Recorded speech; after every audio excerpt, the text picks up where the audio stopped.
guys, welcome you all in our channel Tutora, जिसका motive है पढ़ो और आगे बढ़ो। जैसा कि आप सबको मालूम है कि हम लोग अप्लाइड मैथमेटिक्स फर्स्ट का ये सीरीज लेकर के आए हैं, खास तौर से डिप्लोमा इंजीनियरिंग के स्टूडेंट्स के लिए। पिछले वीडियो में हमने सिलेबस को भी डिस्कस किया था। तो इस सब्जेक्ट की शुरुआत हम अलजेब्रा से करने जा रहे हैं, जिसमें आज का टॉपिक है अरिथमेटिक प्रोग्रेशन यानी कि एपी। और एक ज़रूरी बात ये है कि आज की हमारी इस क्लास का जो पीडीएफ फाइल नोट होगा वो आप लोग डाउनलोड कर सकते हैं और इसका लिंक आपको डिस्क्रिप्शन बॉक्स में मिल जाएगा। तो चलिए दोस्तों, शुरू करते हैं हम आज की अपनी क्लास।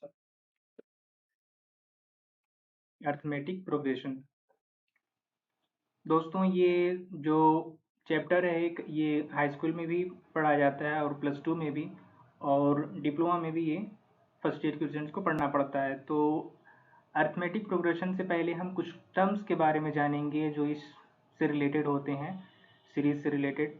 तो सबसे पहले एक टर्म्स आता है कि सीक्वेंस क्या होता है, सीक्वेंस ऑफ नंबर्स।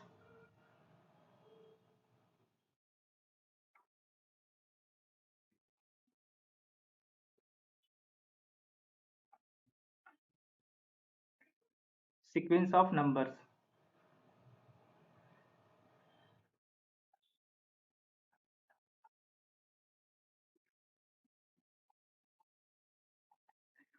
दोस्तों, जैसे कि आप देखते होंगे, सीक्वेंस ऑफ नंबर जो है anything that is in ordered या एक दूसरे के बाद आए। जैसे कि आप इवन नंबर को देख लीजिए, इवन नंबर में क्या होता है, 2, 4, 6, 8, 10 इस तरीके से आता जाता है। तो इस तरीके से हम इवन नंबर्स को एक के बाद एक लिखें तो ये क्या हो गया, ये सीक्वेंस हो गया हमारा किसका, इवन नंबर का। इसी तरीके से अगर हम ऑड नंबर को लिखें, 1, 3, 5, 7, 9, तो ये क्या हो गया, ये भी एक सीक्वेंस है हमारा किसका, ऑड नंबर का। ऐसे ही हम प्राइम नंबर के सीक्वेंस, वो प्राइम नंबर का सीक्वेंस हो गया।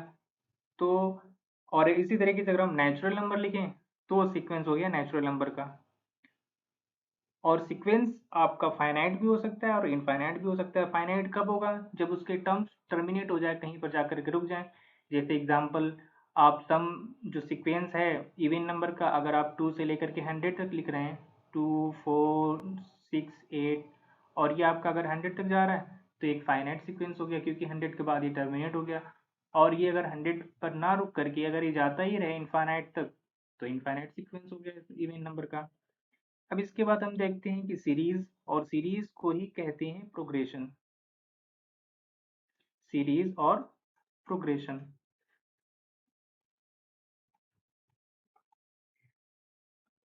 सीरीज क्या होता है दोस्तों, जब सीक्वेंस जब सीक्वेंस के जो टर्म्स हैं उनको प्लस या माइनस साइन के साथ ऐड कर देते हैं तो वो सीरीज कहलाती है या प्रोग्रेशन कहलाता है। जैसे कि अगर हम 2 + 4 +6 + 8 इस तरीके से हम करते चले जाएं तो ये क्या हो गया, ये सीरीज हो गया इवन नंबर का। तो एक जनरल सीरीज अगर हम देख लें क्या होती है, अगर general series A1 + A2 + A3 + A4 + dot dot dot, ये क्या हो गई, ये एक सीरीज हो गई। ये प्लस की जगह माइनस भी हो सकता है, ठीक है। तो इस तरीके से एक प्रोग्रेशन हो गया। इसको हम क्या लिख सकते हैं आगे, अगर हम इसको एक सिग्मा लगा करके, sigma AI where I start from 1, and अगर ये हमारा n number of terms n है तो यहाँ पर हम n लिख देंगे, ठीक है। अब हम आते हैं अपने मेन टॉपिक अरिथमेटिक प्रोग्रेशन पे।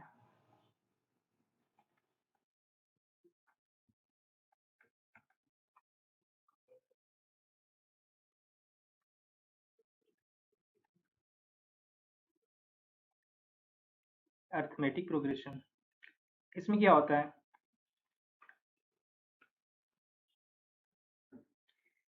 अरिथमेटिक प्रोग्रेशन में क्या होता है कि जो टर्म्स होते हैं जो एक के बाद दूसरे आते हैं, तो हर टर्म्स में एक कांस्टेंट वैल्यू ऐड की जाती है। हर टर्म्स में एक कांस्टेंट वैल्यू ऐड की जाती है और नेक्स्ट टर्म आता जाता है। यानी कि अगर दूसरे लैंग्वेज में बात करें तो हर कॉन्जिक्यूटिव नंबर्स के बीच का जो डिफरेंस होता है वो कांस्टेंट होता है। मान लीजिए कि हमारा एक सीरीज है इस तरीके से A1 A2 A3 A4 A5, इस तरीके से कोई चल रहा है हमारा सीरीज, ठीक है। तो इसमें क्या होगा कि जो A2 और A1 के बीच का जो डिफरेंस होगा A2 माइनस A1, ये वही होगा जो A3 और A2 के बीच का डिफरेंस होगा। और आगे बढ़ें तो ये A4 माइनस A3 के भी इक्वल होगा। तो इस तरीके से अगर एडजस्ट है कोई हमारा सीक्वेंस तो उसको बोलते हैं अरिथमेटिक प्रोग्रेशन या एपी सीरीज बोलते हैं। अब इसको थोड़ा सा और ब्रॉडली अगर देखा जाए तो सपोज दैट अगर हमारी किसी अरिथमेटिक प्रोग्रेशन एपी सीरीज का अगर पहला टर्म फर्स्ट टर्म जिसको हम डिनोट कर रहे हैं T1 से, सपोज दैट हमारा फर्स्ट टर्म T1 है A, और हम इसमें एक कांस्टेंट वैल्यू ऐड करने जा रहे हैं T, जिसको बोलते हैं common difference. Common difference D, ये कांस्टेंट वैल्यू है। तो इस वजह से हमारा जो T2 टर्म्स होना चाहिए वो क्या होना चाहिए, T2 टर्म्स हमारा होना चाहिए A प्लस डी, क्योंकि देख ये कांस्टेंट वैल्यू हमने फर्स्ट टर्म में ऐड कर दिया, तो इसलिए हमारा सेकेंड टर्म्स क्या आया A प्लस डी। तो थर्ड टर्म क्या होगा दोस्तों, T3 जो हमारा होगा वो होगा जो जो हमने T2 लिखा है, इस T2 में अगेन हम उस कॉमन डिफरेंस D को ऐड कर देंगे। वो क्या हो जाएगा, T2 हमने क्या निकाला था A प्लस डी, और इसमें फिर हमारा D ऐड हो गया, और इस तरीके से हमारा T3 जो आया वो A प्लस 2D हो गया। एक पैटर्न बनता चला जाएगा। T4 क्या होगा, T4 होगा A प्लस 3D। T5 क्या होगा, T5 होगा हमारा A प्लस 4D। इसको ज़रा सा इस तरीके से देखा जाए कि T5 is equal to A plus 5 minus 1D। ऐसे ही T6 क्या होगा, T6 होगा A प्लस 5D, या और कैसे लिख सकते हैं A plus 6 minus 1 into D. इसलिए दोस्तों अगर हमें किसी अरिथमेटिक प्रोग्रेशन का nth टर्म अगर हमें निकालना है, nth टर्म अगर हमें निकालना है जिसको हम डिनोट करेंगे Tn से, तो वो क्या होना चाहिए, nth टर्म जो हमारा होगा वो होगा A plus n minus 1 into common difference D। जैसा कि आप देख रहे हैं कि अगर हम सिक्स टर्म निकाल रहे हैं तो A प्लस 6 माइनस 1D यानी A प्लस 5D, इसलिए हमारा nth टर्म क्या होगा A plus n minus 1D। तो यहाँ पर हमें एक फॉर्मूला मिल जाता है कि किसी एपी सीरीज का nth टर्म कैसे निकाला जाता है। अब हम बढ़ते हैं आगे कुछ न्यूमेरिकल्स की तरफ, कुछ प्रॉब्लम्स की तरफ। सपोज दैट जो हम प्रॉब्लम पहला करने जा रहे हैं वो है सिर्फ सीरीज के ऊपर।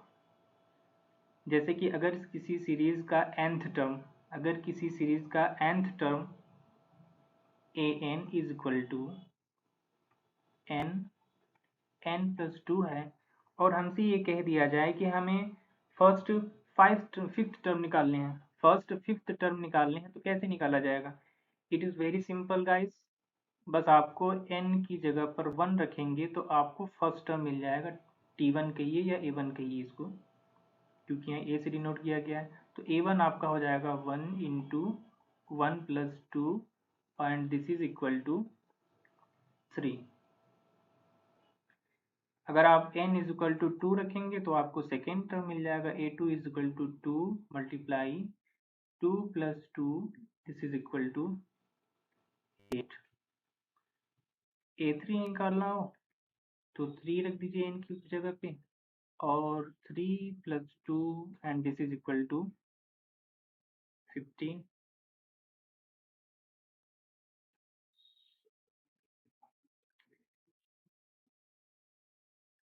A4 निकालना हो अगर तो n की जगह 4 रख दीजिए, 4 प्लस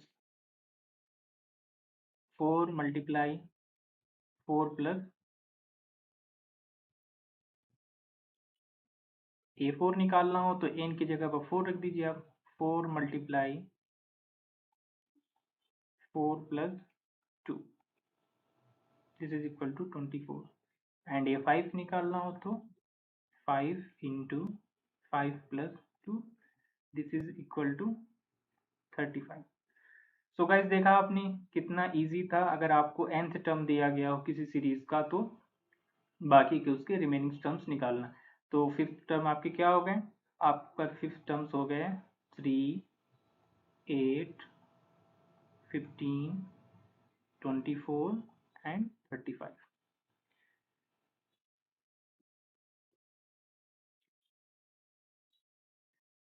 आगे हम क्वेश्चन करते हैं एक जो अर्थमेटिक प्रोग्रेशन पे है। सपोज दैट अगर आपको इसी अर्थमेटिक एपी सीरीज का आपको 10th टर्म दिया गया, T10 इज इक्वल टू -43, और आपको दिया गया है 18th टर्म -91। ये आपको दो चीज़ें ही सिर्फ आपको मालूम है किसी अर्थमेटिक प्रोग्रेशन का, ये 10th टर्म -43 है और 18th टर्म आपका -91 है। अब अगर आपसे पूछा जाए कि आखिर वो अर्थमेटिक प्रोग्रेशन, वो एपी सीरीज क्या है, उसके बारे में बताइए, तो क्या करेंगे आप? बस आपको फॉर्मूला लगाना है क्या, कि 10th टर्म जो आपको दिया गया है वो क्या है, a प्लस 9d। ये क्या है आपको? फर्स्ट टर्म जो आपको अभी नहीं मालूम है, कॉमन डिफरेंस d, वो भी आपको नहीं मालूम है, लेकिन 10th टर्म का ये क्या फॉर्मूला है, a plus 9d, this is equal to -43, जिसको इक्वेशन 1 बना लीजिए आप। इसी तरीके से आपका T18 क्या हुआ, a plus 17d and this is equal to -91। ये आपका इक्वेशन 2 हो गया। अब आपको क्या करना है? अब आपको सिर्फ ये करना है कि इक्वेशन 1 को इक्वेशन 2 में से आप सब्सट्रैक्ट कर दीजिए, यानी कि a plus 17d minus a plus 9d, what will be? It will be -91 minus -43। इसको अगर हम इवेल्युएट करें तो क्या आएगा? ये आएगा हमारा 8d is equal to -48, therefore d is equal to -6।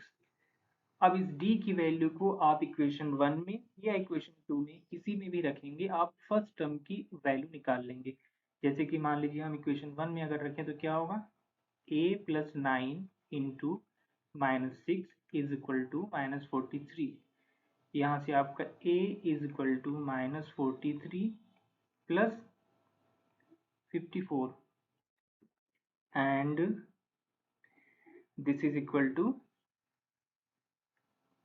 11।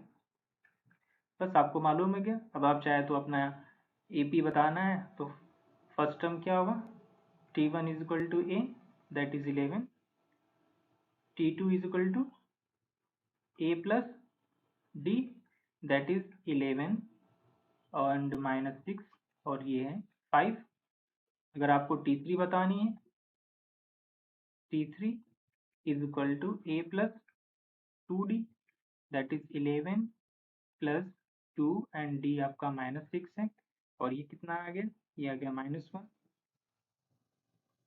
T4 निकालना है, a plus 3d, that is equal to 11 plus 3 multiply -6, और ये है -7। तो इस तरीके से हमने फोर्थ टर्म निकाल ली है। अगर सीरीज बतानी है तो सीरीज क्या होगा, जो आपका सीरीज होगा एपी, वो आप इस तरीके से डिनोट कर सकते हैं, 11 प्लस 5,